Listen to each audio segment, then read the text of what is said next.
الكلب اللي انت زعلت عليه؟ كان عندي كلب اسمه الباتشينو. ده كان من مجر. كلب ماستيف، من الكلاب الحلوه جدا والكلاب اللي اهاليها كسبانه بطولات كتير. الكلب ده للاسف يعني انا يعني طبعا احنا بنآمن بالحسد، لكن مش الدرجه دي، يعني ان كلب يطلع شو يكسب يرجع يموت. ياه. فطبعا ده حصل كده فعلا؟ ده احنا زعلنا عليه جدا. كان عندنا كلب كنا مستوردينه من روسيا. لا لا لا، كمل لي بس قصه الكلب ده الاول. يعني هو رجع، ايه اللي حصل؟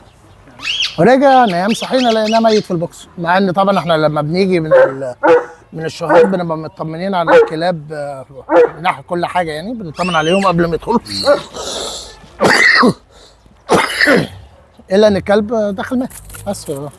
زي ما قبل انت بقى كده، لما دخلت على قبل الكلب كده كان في حد بياخد من عندنا جراوي وقال لنا عايز اشوف الام.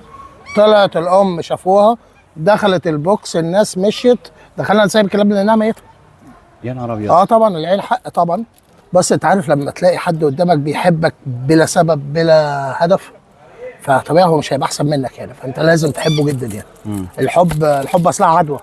الموضوع الحب ده عدوى يعني. فطبعا لا، لما الكلب بيموت يعني من ضمن كان زمان اهالينا يقولوا لك ما تربيش كلب عشان لما يموت ما تزعلش. فاهم؟ زمان كانوا بيقولوا كده. عشان ما تتاثرش بيه. وده حاجه من ولادي، بخاف ان انا اجيب لهم حاجه يرتبطوا بيها قوي وبعد كده يفقدوا فتحصل ازمه نفسيه.